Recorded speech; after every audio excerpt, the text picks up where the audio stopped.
कायनात के अंदर सबसे बेहतरीन शख्सियत सरकार की है। किसकी है? उसके बाद सरकार के सहाबा इकराम अलैहिम की आदत करीम वाले आका करीम अलैहिस्सलाम सैयदना सिद्दीक़ अकबर रज़ियल्लाहु ताला अन्हु से बहुत ज्यादा मोहब्बत फरमाते थे। सरकार ने यहाँ तक इरशाद फरमाया कि ये सिद्दीक़ अकबर जो है ना, ये दुनिया के अंदर भी मेरे यार हैं और आखिरत के अंदर भी मेरे यार होंगे। और सैयदना सिद्दीक़ अकबर मालदार ताजिर है, ताजिर जाहिर है, ताजिर मालदार होगा। जब आप खलीफतुल मुस्लिमीन बने, मुसलमानों के वाली और निगहबान बने, तो आपके पड़ोस में ना यतीम बच्चियों का घर था। रात हुई, आकर दरवाजा खटखटाया, सैयदना सिद्दीक़ अकबर वाली तशरीफ लेकर आए। उन बच्चियों ने कहा, चचा जान, हमारा बाप जो है फलां जंग के अंदर शहीद हो गया है, भाई हमारा है नहीं है, हम यतीम बच्चियां हैं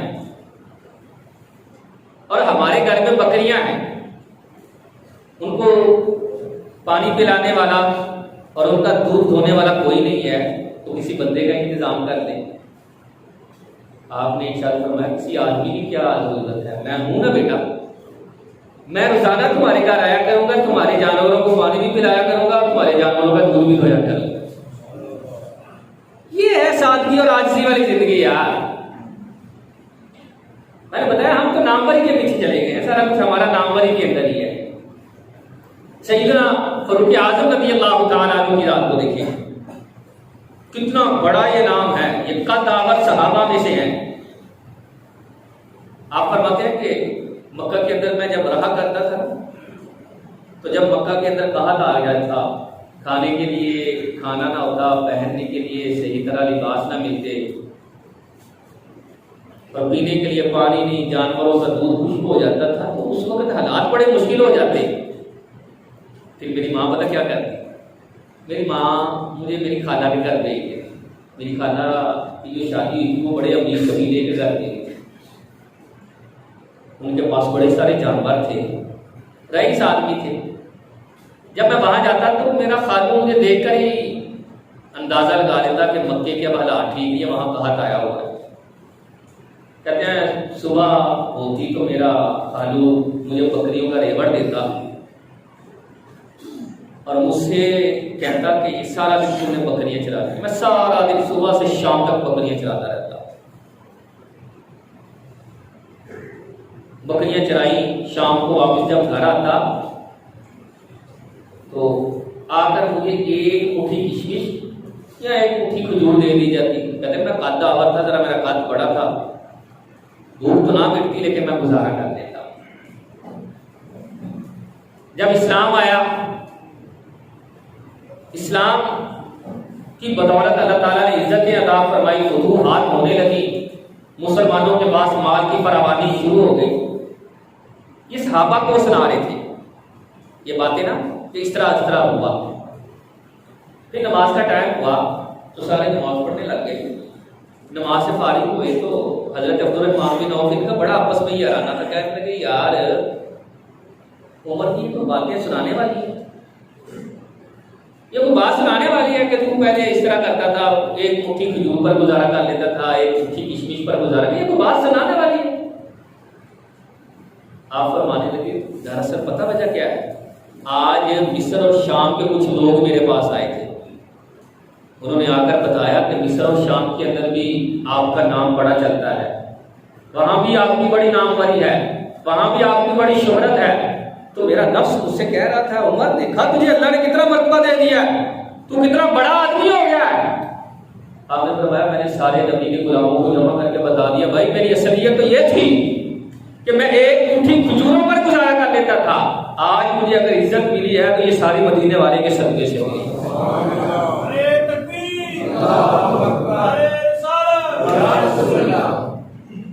ये आजिज़ी और सादगी वाली जिंदगी गुजारे, हमारे यहाँ ये नहीं है। टाइम बिल्कुल थोड़ा रह गया, आखिरी बात अर्ज करता हूँ। आखिरी उसूल है कनाअत। इसका मतलब ये है कि जितना मिल जाए उस पर राजी हो जाना, जितना मिल जाए उस पर क्या हो जाना, राजी हो जाना। हम राजी नहीं होते, हम नाशुक्रे के नाशुक्रे ही रहते हैं। मैंने पहले ये हिकायत आपको सुनाई थी कि एक बादशाह अपने दरबार में बैठा, अपने वजीर को बुलाता, इधर आओ। उसने कहा जी हुजूर। उसने कहा यार मुझे एक बात तो बताओ, मेरे ये जो मुलाजिम हैं ये काले बलोटे, ना इनके पास खाने के लिए खाना है, ना पहनने के लिए लिबास है, सही तरह जिंदगी की सहूलतें इनके पास नहीं है, लेकिन इसके बावजूद ये मुझसे ज्यादा खुश है, मैं बड़ा परेशान। मेरी जिंदगी के अंदर वो इत्मीनान और सुकून नहीं है जो इनकी जिंदगी में है। तो उसने कहा बादशाह सलामत, ये 99 का कानून है। ये क्या 99 का कानून? कहा आज मैं आपको समझाता हूँ। कहा ठीक।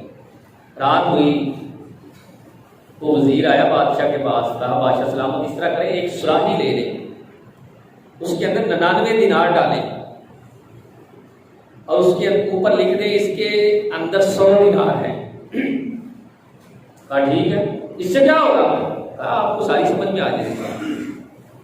बादशाह ने इसी तरह किया, सुराही के अंदर 99 दिनार डाले, ऊपर लिख रही है इसके अंदर 100 दिनार तुम्हारे नहीं है। जाकर एक गरीब आदमी का दरवाजा खटखटाया जो उसका मुलाजिम था, उसके दरवाजे के बाहर रखकर बादशाह वापिस आ गया। उसने दरवाजा खोला, सुराही देखी, उसके अंदर से दिनार निकाले, बड़ा खुश हुआ, गिरे तो 99 के ऊपर लिखा था 100 थे। उसने सारे बच्चों को कहा उठो है, उठो जल्दी करो। क्या हुआ अब्बा जी? बादशाह 100 दिनार लेकर आया था, 99 आया, एक रास्ते में गिर गया, चलो ढूंढो। बच्चे भी ढूंढ रहे हैं, बाप भी ढूंढ रहे हैं, सारी रात को ढूंढते रहे। सुबह हुई, उसके दिल में बड़ी परेशानी के एक दिनार नहीं यार, महल के अंदर आया तो क्योंकि रात को नींद पूरी नहीं हुई थी, चिड़चिड़ापन हर एक से उलझ रहा है, गुस्से के अंदर है, परेशानी उसके चेहरे पर जो है वो जाहिर हो रही है। बादशाह ने कहा क्या बात है यार, कल ये बड़ा खुश था, आज ये बड़ा परेशान है। कहा ये 99 का कानून है। कहा क्या बात यार, बोल के समझाओ। कहा अल्लाह ताला जब इंसान को नेमतें देता है, उसको 100 नेमतों में से 99 नेमतें दे देता है, वो 99 को भूल जाता है, एक को जो नहीं मिली उसी पर नाशुक्रा हो जाता है। इसको जो एक दिनार ना मिला सारी रात उसी को ढूंढता है, 99 जो मिले थे उसके ऊपर शुक्र अदा नहीं करता। हमारी कबियत भी इसी तरह की, हमें अल्लाह ताला ने नेमतों से मालामाल किया है, हम उन नेमतों की तरफ नहीं देखते। गड्डी आ गई, मेरे मोटरसाइकिल, उसके पास बेहतरीन घर है, मेरे पास किराए का मकान।